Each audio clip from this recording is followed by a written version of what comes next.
Unnecessary intro song to totally waste your time. Welcome to episode 333. 333.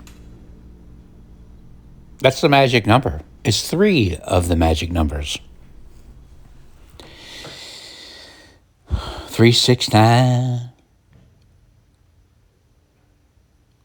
12, 16, 18. Wait, that's not it. 369. How does it go? 369, 12. Wait, 12, 15, 18. Yeah, that's 16. It's 12, 15, 18. 21, 24, 27, 30. 3. That's the magic number. And I think I might have taken that song a little bit too seriously, even though I just forgot how the math goes. But I have warned you a number of times that I'm a dumb man. So even when the School of Rock drills something into my brain, a little piece of it gets it wrong. It's 12, 15, 18. Not 12, 16, 18. That would be incorrect math. 21, 24, 27. 30. But yeah, I do like the number 3. I push it around a lot. Whenever I see the 333, the 111, the 666, the 999. Not the 111 so much, but yeah, 1112 too, because 1 times 3 is 3, then double, blah, blah, blah. But it's always kind of fun, and I actually adopted the 3 question marks as my name. I tried to change my name to 3 question marks. I did. I got a little jealous of Madonna and Prince and Bono and Sting. All these people with just one name. I thought, well, fuck that. I'm going to be Merkley. It wasn't a hard change because for most of my life, people called me Merkley with a tone that wasn't so friendly. Tim Bench, he kind of got the ball rolling in 3rd grade, I think. What's up, Merkley? This was pre-Newman. Merkley. What's up, Merkley? So, I didn't like it when people said that name. I don't like it. It's no fun when somebody takes that kind of tone with you about your name. Anyway, when I moved to San Francisco, so most people called me Merkley anyway. What's up, Merkley? Because my first name is Dave. And Dave is about the most useless name a person can have. I mean, no offense to my dad, and I don't hate the name. David, the beloved. It's beautiful, but there are a lot of Daves. And David always gets shortened to Dave. And the people that, there's people that are really, they correct you about your name, their name. That's one of the most annoying things in the world is when somebody, especially when it's like, my name is David, don't call me Dave, call me David. It's just like, oh, great. We got a David over here that doesn't like to be called Dave. Or Michael that won't be called Mike. My brother's name is Mike. I call him Mike. He likes to be called Michael. He's kind of an example of what I'm talking about. When he likes to tell people he's Michael, I'm like, fuck you, you're Mike. You've always been Mike. My other brother, Dan. Call me Daniel. He never says that. He doesn't care about being Dan. I think he calls himself Dan. All the names in my family. My dad went with straight, the most boring names possible. Dave, Dan, Steve, John. You know, can you get more,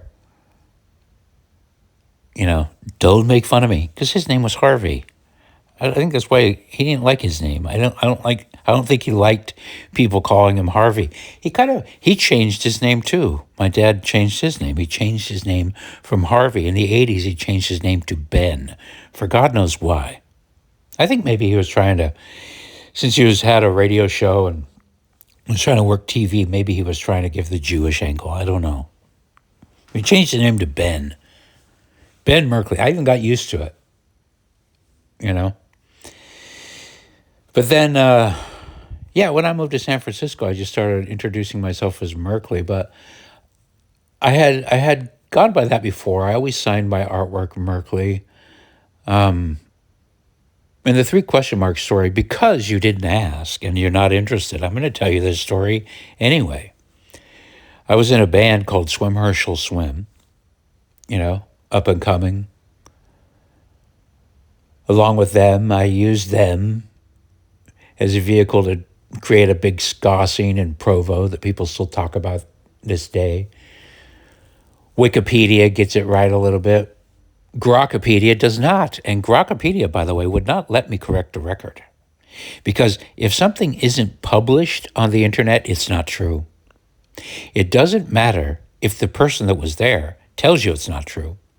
It has to be published on the internet and linkable for it to be true.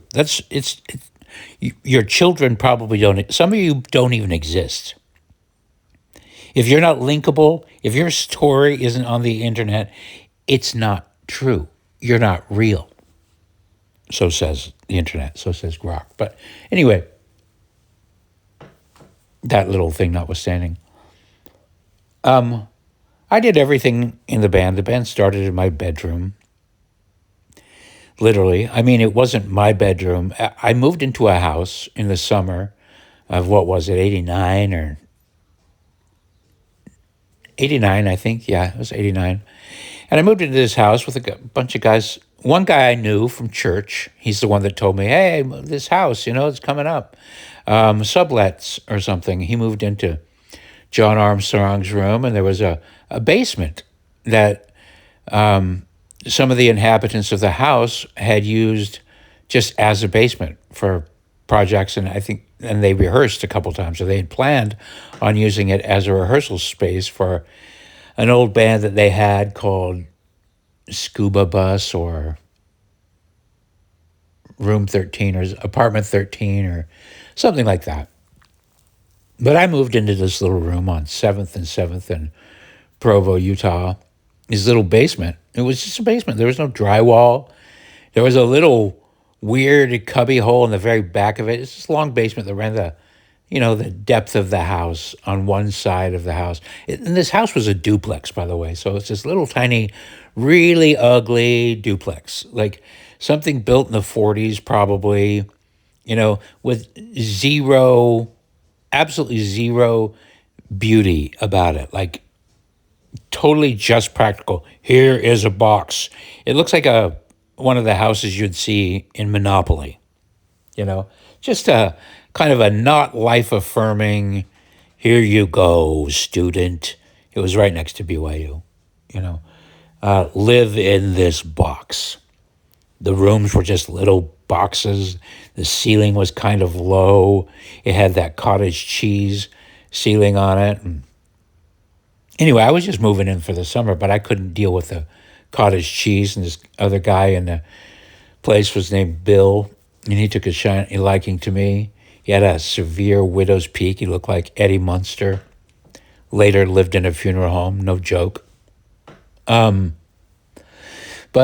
I moved in this little house, and I moved in the basement, and I decided I'm gonna decorate this fucking place, Even upstairs, the living room. I don't own the house. I don't own the house. And the sublet was, it was a sublet. And by the way, in Utah, rent works actually how it works. It's like month to month. If somebody wants to kick you out, they kick you out. You're out in 30 days. There's no rent control. There's no weird tenant protections or any shit like that. It's just, Anyway, the rent was, guess what? This is going to make me sound really old, but this actually sounds even more old timey than my age. This sounds like the 20s, old timey, because the rent that I was paying for this little basement was $30 a month.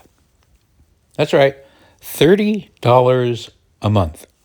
But it was a basement, and it had a big, huge stove that, despite me thinking that the house was built in the 40s, looked like it came from the 1800s. This big, round furnace with pipes coming out the top, like dreadlocks. There were literally like 6 or 7 pipes coming out of the top going to each room in the house, you know. They didn't do this nice ducting system that, you know, it's just noodles coming out of the top of this big round furnace with a big door on it that you could open, you know. It was a coal furnace. You could throw coal into it. In fact, in the back of the room, there was a little wall. And I thought, this wall, I looked in this little hole behind the wall, and there was just this 2-foot space.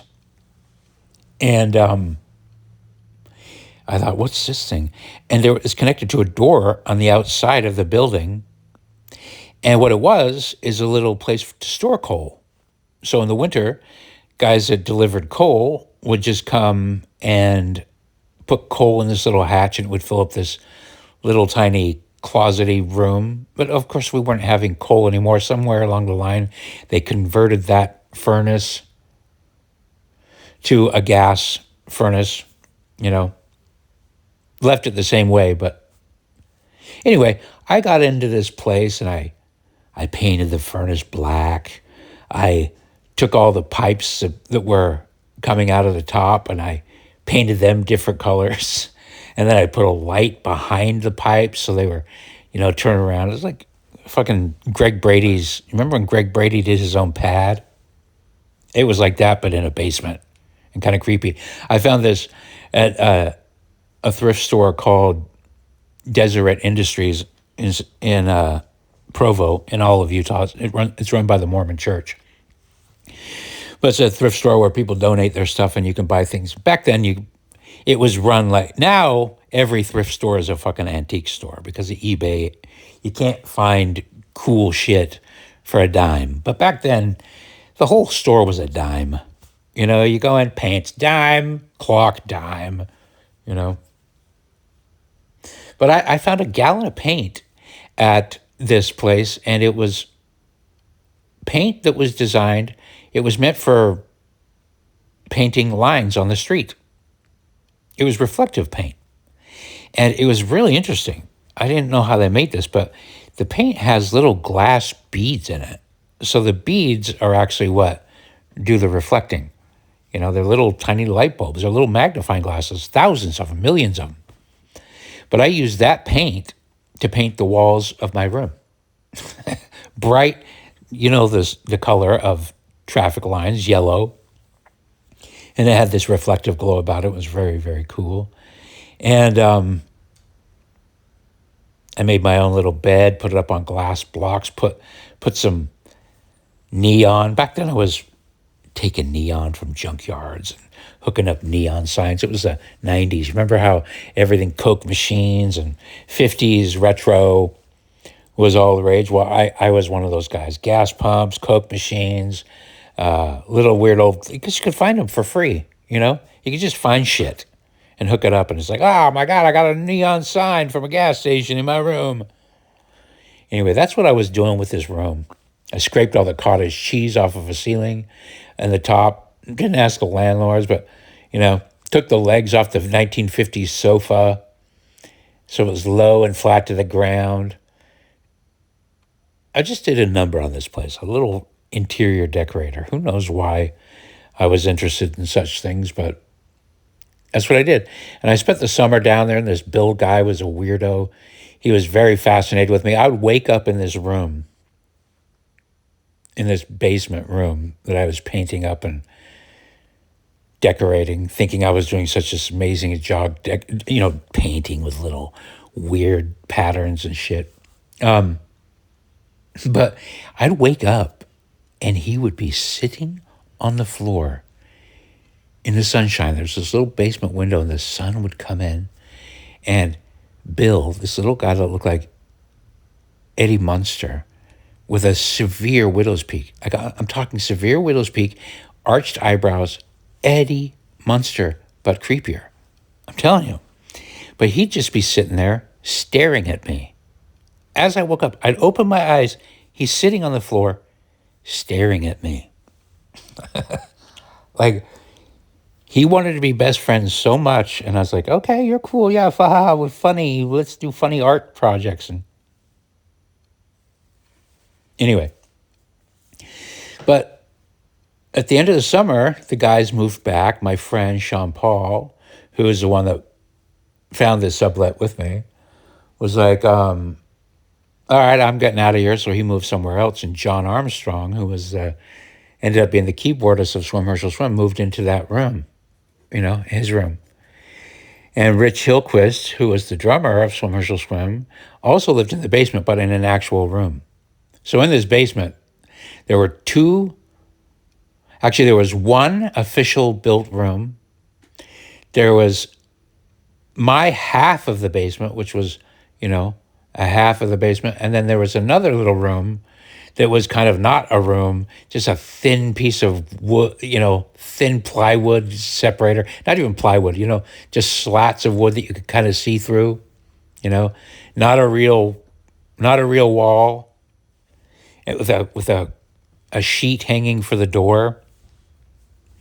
That was the room other, but on my room, it was double length. But anyway, these guys get back, and they're like kind of thinking I'm going to move out. And I say, oh, yeah, you guys want to practice and rehearse here? I go, that's no problem. Hey, I do music too. Look, did you notice I had my keyboards here, and I have my drum machine, and I have an amp and all this stuff. And this is only $30 a month. I'll tell you what, I'll move my bed to the deep end, the dark end, behind the furnace, back by where the coal used to be. I'll put my bed where the coal used to be. And that's what I did. I moved it. I said, I'll be out of the way,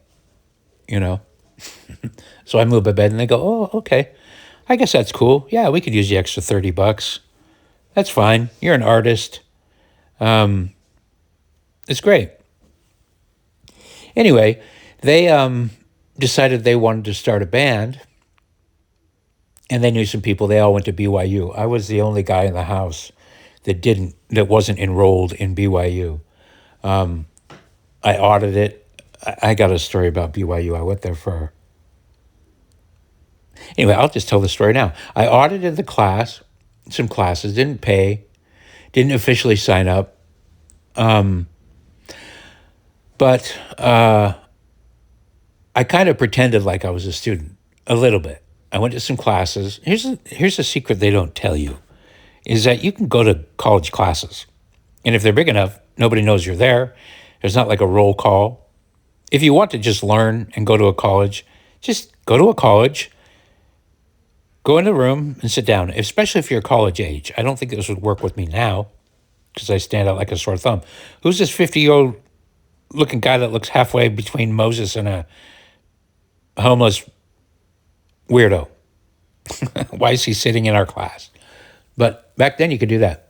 And BYU had these really strict rules that you had to cut your hair a certain way, and no long hair, no beards for men. They're effeminizing men, basically, controlling them. And but anyway, I was growing my hair long.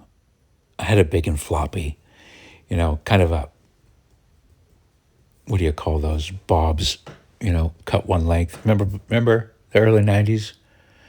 I was working on Milli Vanilli hair, basically. But I went into the Wilkinson Center at BYU to play pool or bowling or something like that. And somebody said, sir, you can't be in here with that beard. It wasn't a long beard. It was just, I hadn't shaved for a few days. And I looked at him and I said, By the way, this is how advanced I was in my social thinking. I looked at him straight in the eye and I said, I'm a girl. He was like, had a look on his face like, I know you're not a girl, but I don't want to deal with this. So he turned and walked away. Another story was I was carrying a bag and I was going into the bookstore, and they had a policy that you had to leave your bag. You know, you couldn't take your bag because the shoplifters, it's a Mormon college, but they're obviously having shoplifting problems. So leave your bag. But I looked at the person, I said, I signed an honor code. I signed a contract. I didn't really though, but they didn't know that. Every other student had signed an honor code. And I said, I signed an honor code. That's a two-way deal. You have to trust me. I signed a contract that you have to honor and trust me. So I kept my bag. I was a pain in the ass.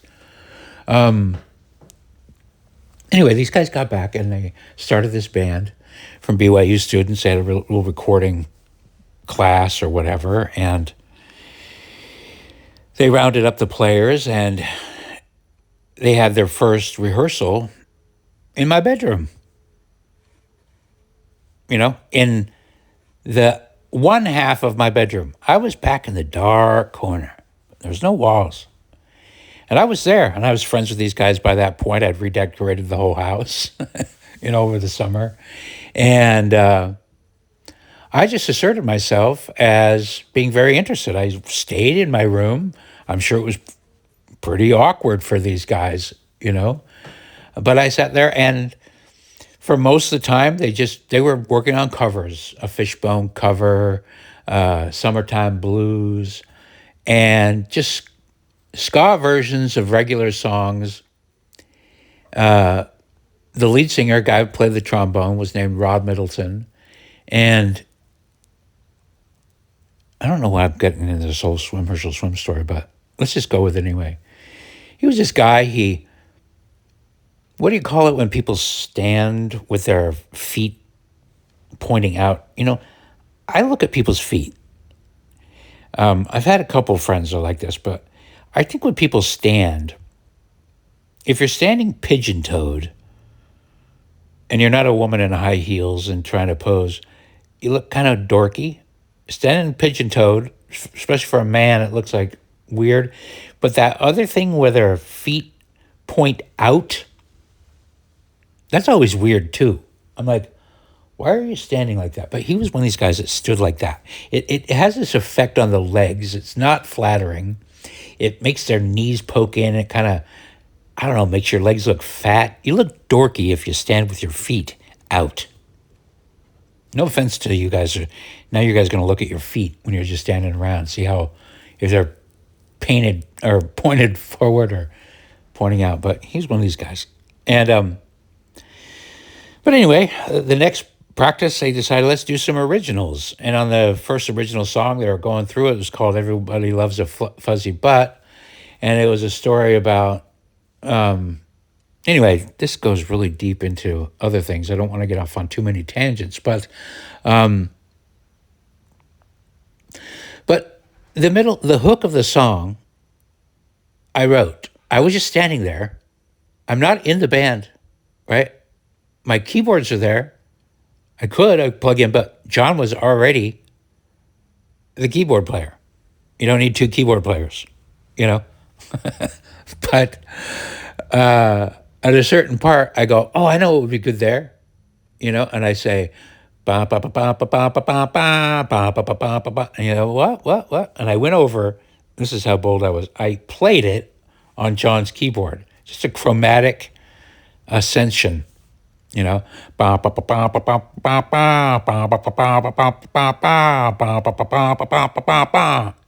loves a fuzzy butt. That's how that part of the song goes. It turned out to be one of the most popular songs. But I wrote that. So here I am, this guy.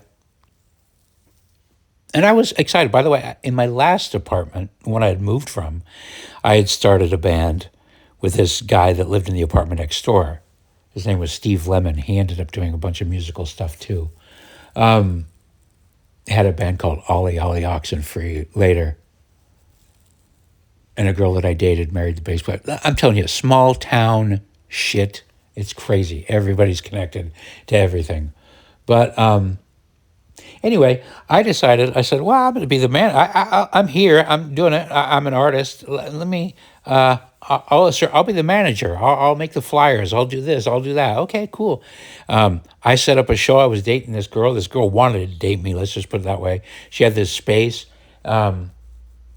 Rich Hillquist had already done shows before. He was the drummer. He kind of showed me that, hey, you know what?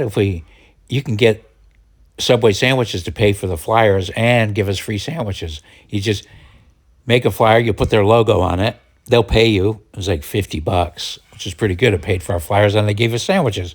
He kind of taught me how to do the first low, no cost party promotion. We had that first show, and I'd made the first flyer. I made the logo for the first show, and the second show, and I just became the manager. I did the artwork. I was writing songs. I was infusing myself. I was at every single rehearsal. This band went on for 3 years. I never once missed a rehearsal. I was there. I asserted myself. I became the artist. I drew all the covers. I made all the flyers. I made the logo. I was the MC at the shows. I would do the announcement. I made the shows. I promoted the shows. I set up the shows. I rented the halls.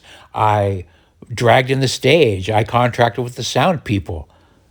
Everything every hat you can wear in the music business for a band, I wore, with the exception of playing an instrument on stage in that band, which was weird. And we all got along, and people embrace it, and they could see the value. They go, oh man, this Merkley guy, he's overdoing it. He's working hard. Our shows are insane, because people started coming.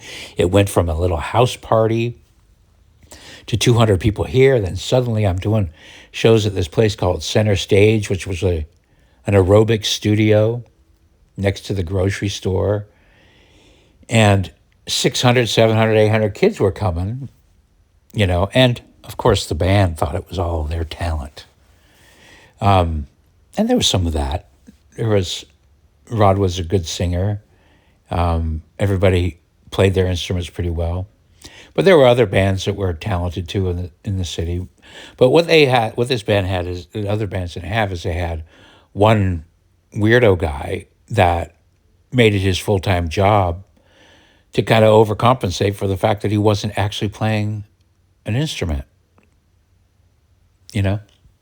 And so this goes on.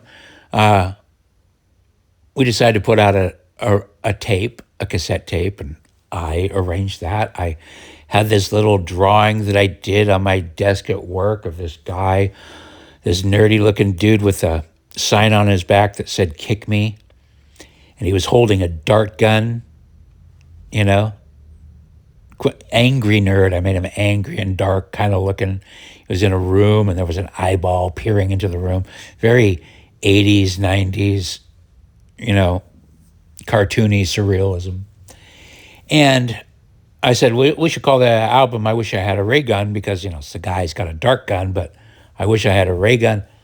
The lettering was all one lowercase, one uppercase, one lowercase, squirrely type, because we had type styler on a Macintosh computer, and I named the first album. I took the photo that was inside the sleeve. I designed it all, laid it out. I laid it out on John Armstrong's Macintosh computer, which he won from a bank. That was one of the fun things about that apartment. One day I hear him screaming upstairs and jumping, "Woohoo!" And I ran upstairs. I said, "What's going on, John?" He goes, "I just won a computer. I won a computer. I opened up a bank account at First National Bank, and I won a Macintosh computer." And he did. He went and picked it up. It was one of those little, the little tiny one with a little tiny screen, the original Macintosh with the vertical narrow thing and the little tiny window, the little tiny, what is it, a 5-inch screen, the little floppy disk. Anyway, that computer changed his life because he went on to become a computer graphics kind of guy. That was his career. I ended up working on it all the time. I mean, I just think of how funny it is, how often he would come home and I would be in his bedroom on his computer making a flyer, working on type style or whatever. But anyway, this went on, and but there were guys in the band. John Armstrong was always cool. Rich Hillcrest was always cool. Those guys were always super cool. Rich Hillcrest is still cool. I love him. But there were other guys in the band. This guy named Rick Anderson, who I just didn't like. He was a super Mormon guy, but he was also this intellectual librarian. He's still a librarian, and he reads, and he never liked me, ever. He would hardly ever look at me in the face. Like, he didn't like me at all. I had long hair, and I was this guy that wasn't in the band, that was, making suggestions that were being taken. I think that's the worst part, is that not only was I making suggestions, about how the music should be, but the suggestions were being taken, and I feel like he didn't like that at all. And, but anyway, you keep the peace. Band members came in and out, and it seems like some guys would quit or whatever, but I started really exerting a lot of control over that band. And I can understand why some of the guys would think that it wasn't that great. But, I'm thinking, dude, I'm doing full time here. I'm the one with the bank account. I'm the one taking the risk when I sign my name on I'm the one literally putting up all the flyers. So I sheepishly sort of inserted myself and asserted myself in that band, and it worked. The band's success continued. I started bringing in big bands from out of town, No Doubt, for example. Their first big show out of California was in Provo, Utah, because I got their CD and found the number, called them up, called Gwen's house. Hey, talked to her brother, talked to her. They came out and we started trading. We went down there. We opened up for shows with them. And lots of other bands, Mighty Mighty Boss Tones, Skankin' Pickle, you name it. If there was a ska band, the early 90s there was a third wave of ska revival. But I brought them all to Provo, and the weird thing is that their shows in Provo were the biggest shows that they had, including, like, bigger than their shows in LA. That was the spot to come. If you played ska in 1991, you didn't know it, but you wanted to play Provo. Dickie Barrett, I just talked to him. He's a lead singer of a band called The Defiant now, but he was the lead singer of the Mighty Mighty Boss Tones. We recently reconnected and talking about those days, and he was like, yeah, I couldn't believe it, coming to Utah and having the biggest, craziest shows. But anyway, I was doing all that. I'm not trying to diminish the band, okay? But the band members came and went. The whole lineup, besides John and Rod and me, the whole lineup switched over a couple of times. John stayed on board, I stayed on board, and Rod stayed on board. But he ultimately, anyway, this thing all morphed into, I honestly was not planning on telling this story, but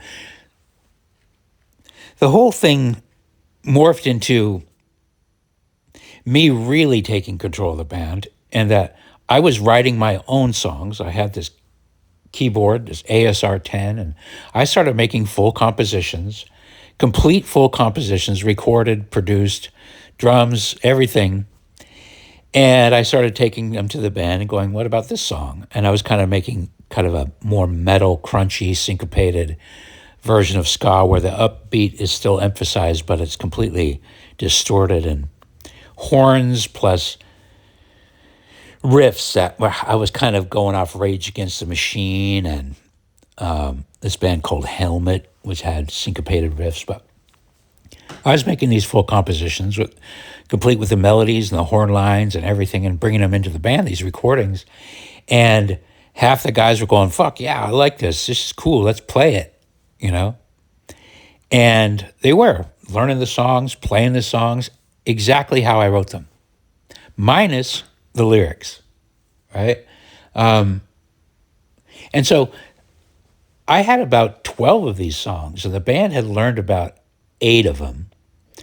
And the band, they were all getting married, and most of them just thought of the thing as a side project, but I had my mind on, no, we're going to make it. This is cool. We got attention. I was sending things out, and because of the amount of people that were coming to the shows, bands would leave, and then they'd start talking about Provo, and we got the attention of some record company guys, you know. Not, I made it seem like that we got more attention than we did to the band, but you know, because I was trying to get them energized. I was trying to say, no, come on, guys. Can you act like a band? You know, these guys would show up and try to play their shows in their Dockers, you know. And I was like, can you just dress up a little bit? I mean, we are performing. Could maybe you just dress up a little bit, you know, and not look like a librarian. Although that's a pretty good look now. But anyway, some of the guys in the band appreciated it, especially the new guys, because whenever there was a new guy, I said there's a high turnover. It was me finding and hiring the new guy usually, you know. But even them, some of them were like, who is this Merkley guy? Why is he the manager? What is he? Why is he doing everything? And why is he in the rehearsal writing songs? And why are we playing all his songs? But anyway, it all worked out. And we were producing another album, you know, of all my songs, basically all, because the band, you couldn't even get them together. They were all getting married, and it was hard enough just getting them together for a show. It was like pulling teeth to get them to hand out flyers. But I was still gung-ho. I was still like, nah, I'm going to, this record label, they're going to come out and they're going to watch. We're going to go on a tour. We're opening up for No Doubt, blah, blah, blah, you know. I was gung-ho about making it happen. We're in recording at Lou Eastman's. He's an engineer at this little basement studio called First Take.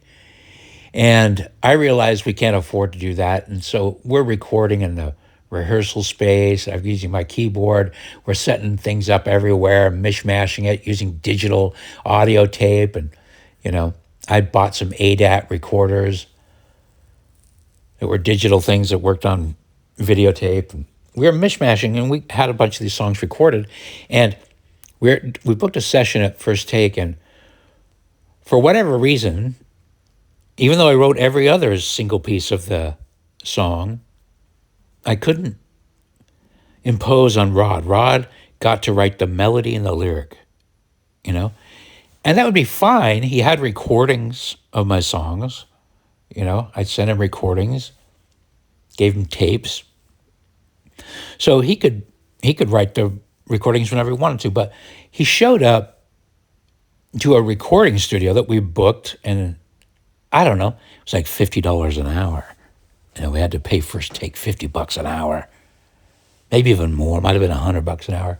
I don't know, but it was expensive. We were like, oh shit, we're a real band. We're in a recording studio, and he showed up to the recording studio, and he just started writing lyrics right then.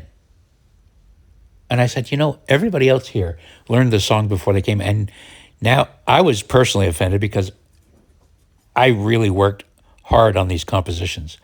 And to see him just showing up, just writing, scribbling out, and he expected me to just go, oh no, that's good enough.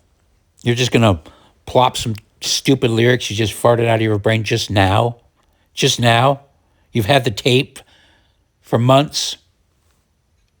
So I didn't like it. The band didn't like it. We talked about it.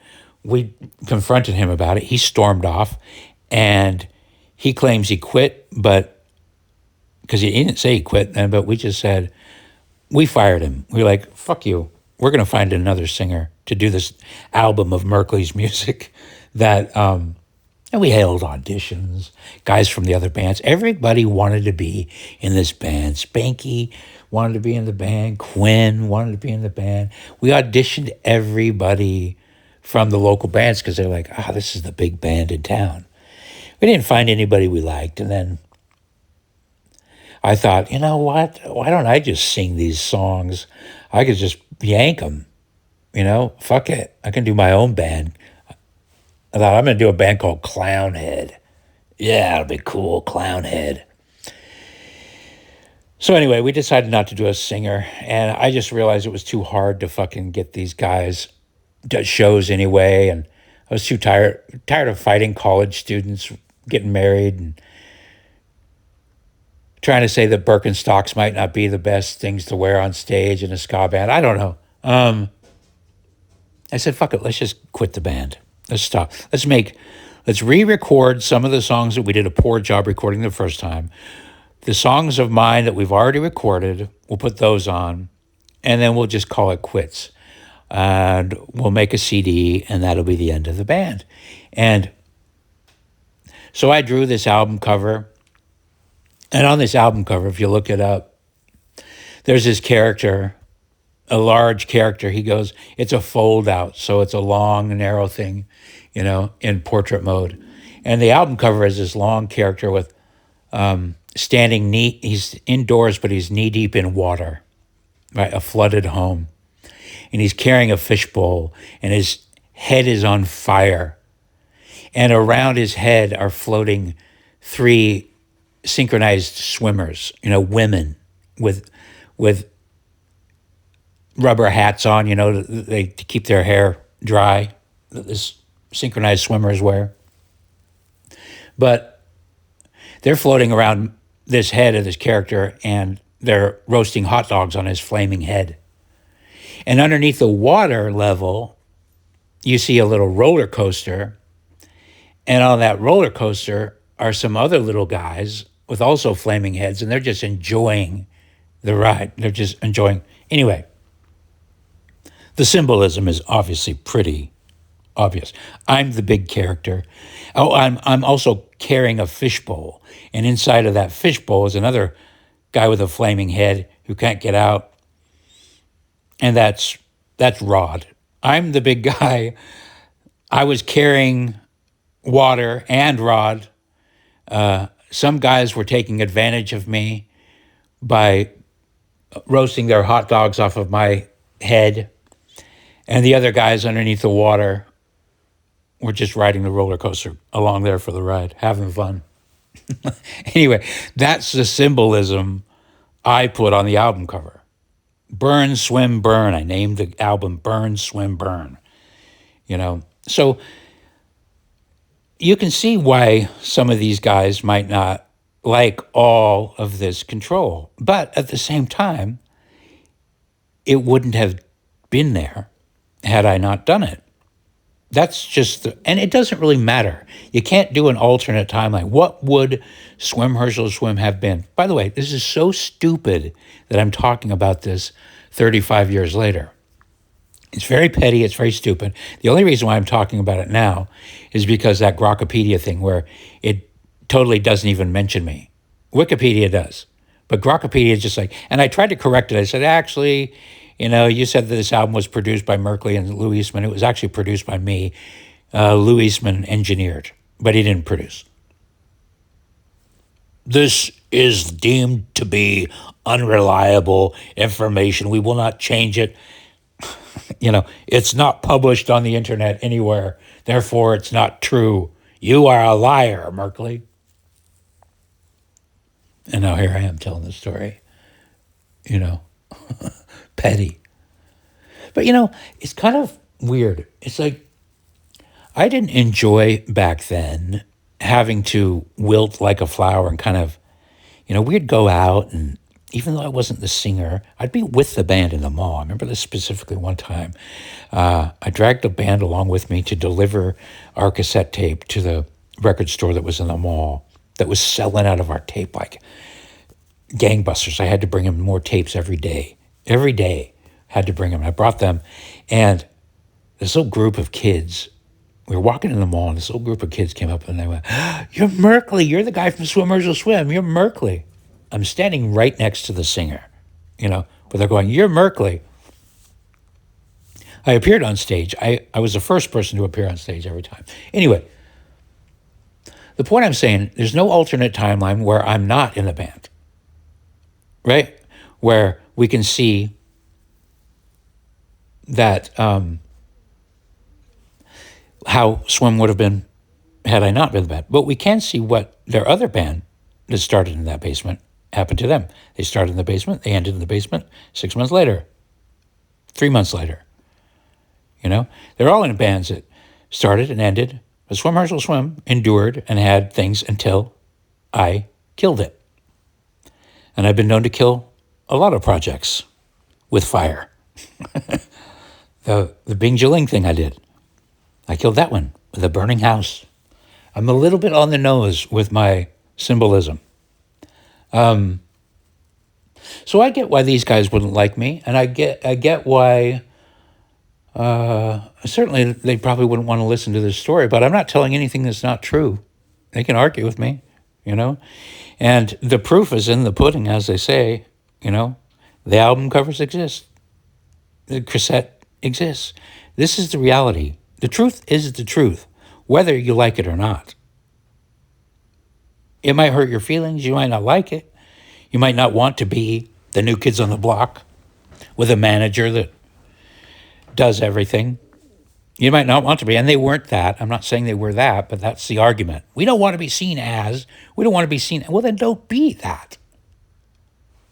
If you don't want me to do these things, let me know. I'll be on my way. I'll do it elsewhere. I'll do it with my own band. You don't think I can put together some other guys and do this? You think these shows just pop out of the hat? They don't just spring up out of nowhere. That's the thing that annoys me. This is another reason why I love AI music, because I've dealt with musicians my whole life. And let me tell you, there's things to love about them, but there's more to not like about them. The entitled, it's everything. We owe this.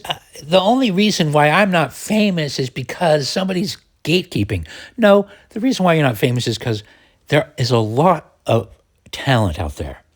And the people that get famous or get well-known work way fucking harder than you do. They don't wear mom jeans. Okay? They don't treat it like a hobby. Anyway, this is literally, I literally didn't mean to make this about that, but I was getting around to the triple threes. So when it came to doing the artwork for the last CD, Burn, Swim, Burn, we had already discussed, I said, we'd met the Mighty Mighty Boss Tones, and the Mighty Mighty Boss Tones had this guy that was a full-fledged member of the band who did nothing but dance on stage. And he was listed as a full band member. In the credits, everything. Can't remember his name. But I thought, you know what? That's fair. I should do that. I wanted to be pictured and listed as a full band member too. We discussed it. We considered that long before the album was put out. But in the liner notes, it shows the band. It shows me as a member. But where, everybody says, Rod, lead singer, trombone, Matt, trombone, Andy War, saxophone, Pat Campbell, drums, rest in peace, Pat. Merkley. And that's where I came up with 3 question marks. That's where I wrote 3 question marks. It was something that I was already doing, because it was at this time when I was having my religious sort of awakening, where I was deciding maybe the Mormon church wasn't for me. Maybe it wasn't good. And I was questioning the idea of the Trinity, because I didn't get it. I still don't get it. The Holy Ghost, Jesus, and God. I couldn't. Okay, is he the same guy? Is he different guys? Meat and flesh, son, father, which is it? Is it one or are we worshiping? What's going on here? I could never really figure that out. Even though I was a Mormon missionary, I taught Sunday school, I did all that shit. I never really got it. I didn't know. I was like, I don't know about this. I prefer just the God thing. Because on one hand, you're saying you can talk directly to God, but then on the other hand, they're saying, no, it's actually you're praying to God, but you're doing it in the name of Jesus Christ. If you don't have his name attached to it, then it doesn't really get there. And also the prophet's got to be a conduit too. You can talk to God, you can pray to God, but you only get revelations that he doesn't talk back. But you can hear the Holy Spirit. So you can feel God, and God can talk to you through the Holy Spirit. But for actual prophecy and revelation, it goes through just the one guy. And I was like, okay, you guys got to get your story straight. This doesn't make any sense to me. Either you can talk directly to God, and he can talk directly back, or you can't. Just pick a team. Pick a doctrine. So I had decided on 3 question marks because I was like, I don't know. I think it's good to not know. I think it's good to admit you don't know. I don't know. And I embrace it, like question things, just be skeptical. I was embracing skepticism, thinking about things. But more than anything, it was the humility of not knowing and the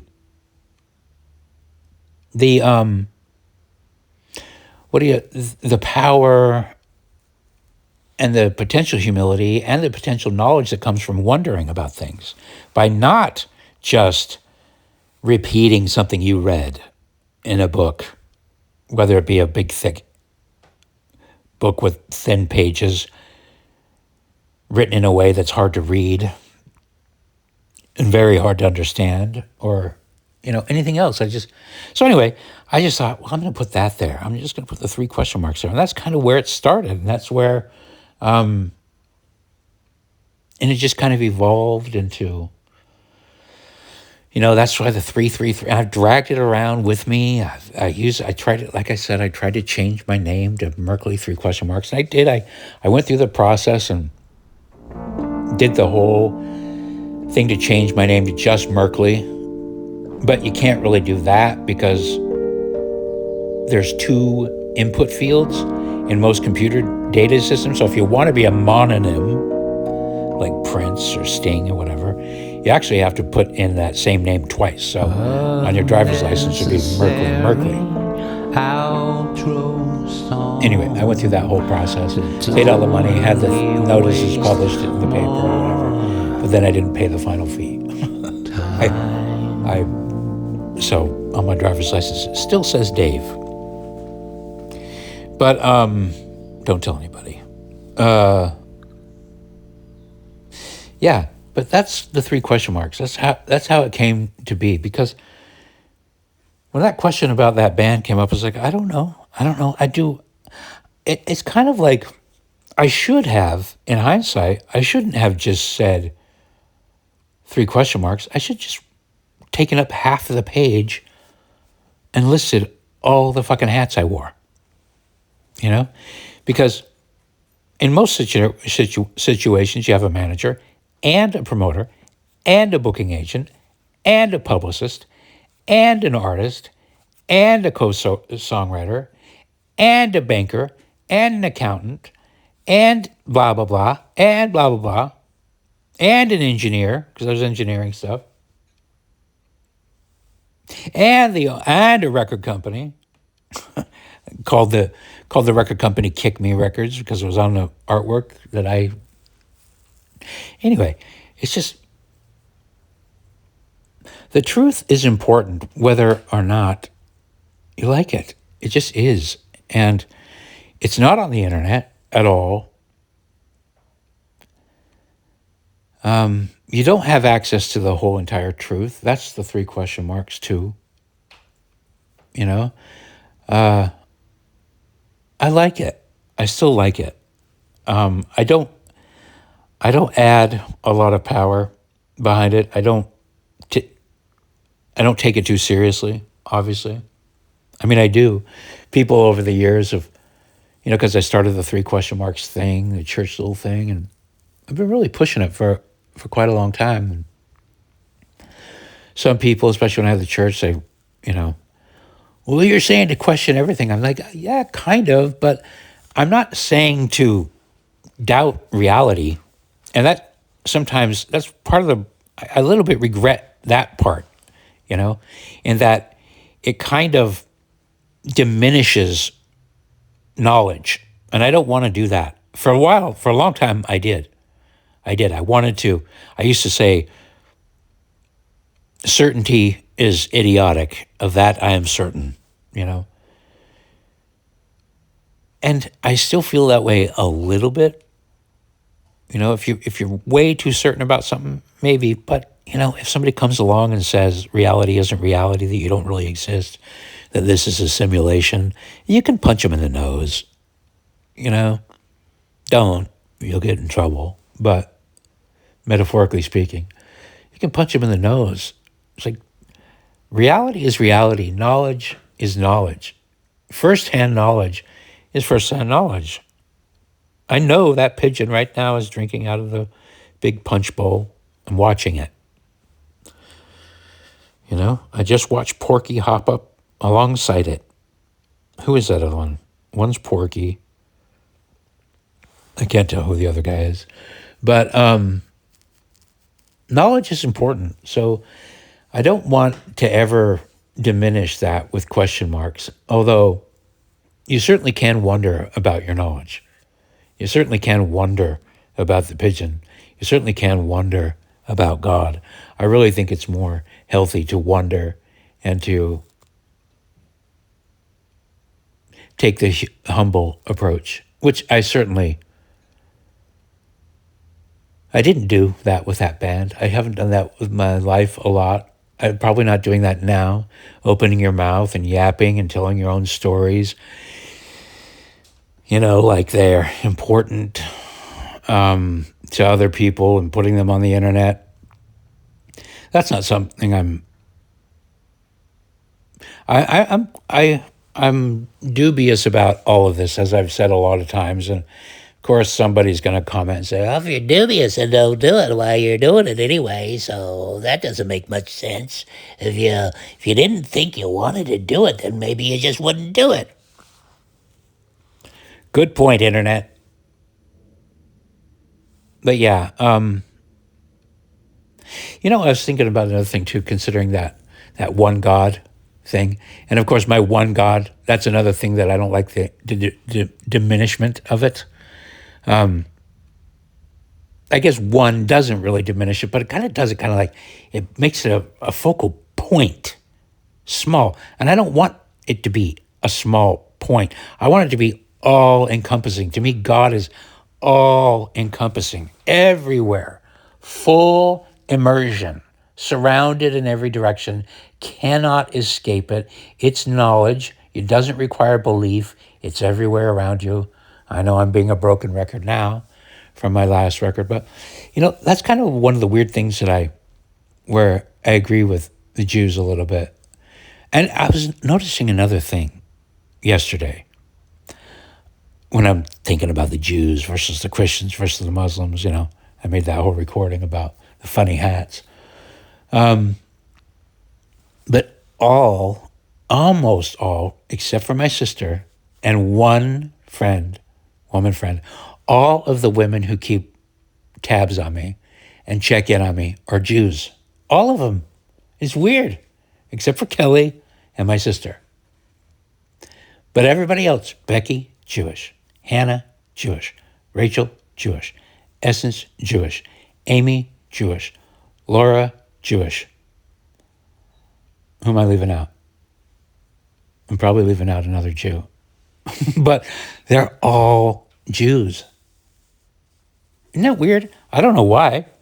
Maybe it is a conspiracy. Maybe they're all... Hey, let's keep track of Merkel. Let's make sure he doesn't say too many bad things about Jews. Give him a call. Send him a picture. My friend Amy today just texted me saying, hey, let's send me some pictures of nature. Anyway, I like all these women. I do. Every single one of them.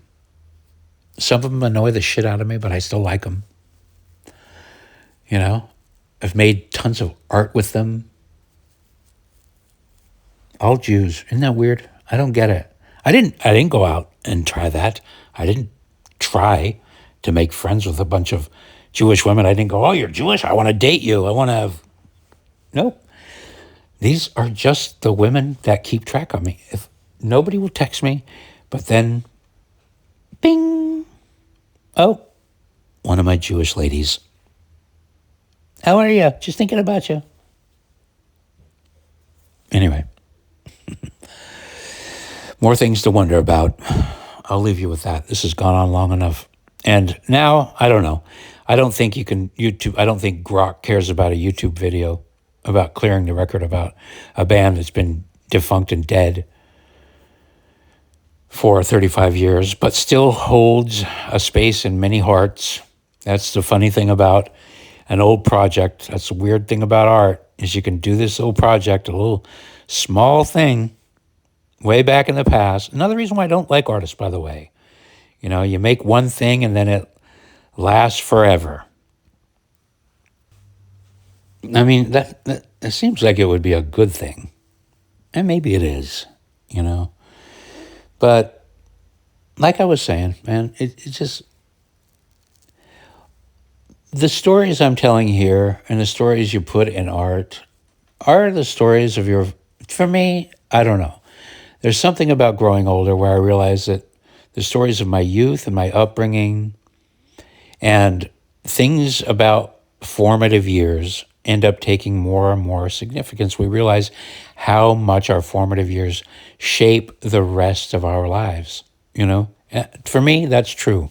Might not be true for you, but I've seen it coming true for other people, friends of mine. I'm starting a script with a friend about the old days in Provo, and other friends are doing their things. They're telling the stories, but we're all telling the stories of the early days, you know, when we were kids, when we were just forming. And, you know, and it's kind of painful when people lie about you, either in the past or they diminish you, or they skip you over. Or, you know, you see a story, somebody tells a story, and you're missing from a story, and you know that you were, as the internet says, you know, that person thinks they're the star player. Well, you know what? They are. They're the star player in their life, so fuck you. And you're always the star player in your life. You're always the lead role in your own life, and that story is important, and don't let anybody tell you otherwise, and don't let them diminish that. I'm not letting anybody, maybe the bots. I didn't want to, like, I asked Grok, I said, well, how do you change the fucking story to reflect reality? He said, well, you're going to have to publish it on the internet. It's going to be needed to publish to this place and that place and all these other places. And that way, Grok can have a place to link it to. I said, can I publish it on my own Twitter, on my own blog? Well, yes, personal blogs, because the wiki's filled with John Armstrong's personal blog, Rick Anderson's personal blog.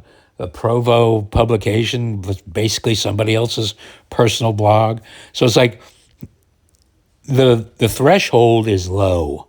But I don't want to write a fucking article and publish it.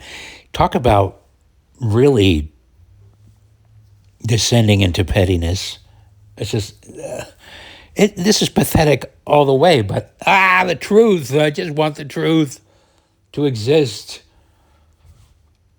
The truth does exist. And anyway, maybe I'll transcribe this. Maybe the internet will crawl the transcription. That's what I'll probably do. I'll transcribe this recording, publish it on my Twitter and on the Herschel Swim page. And it will be so long that nobody will ever read it besides a robot crawling the internet looking for truth. Anyway, there you go. You got it for free. No refunds. Thanks for listening. Unnecessary outro song to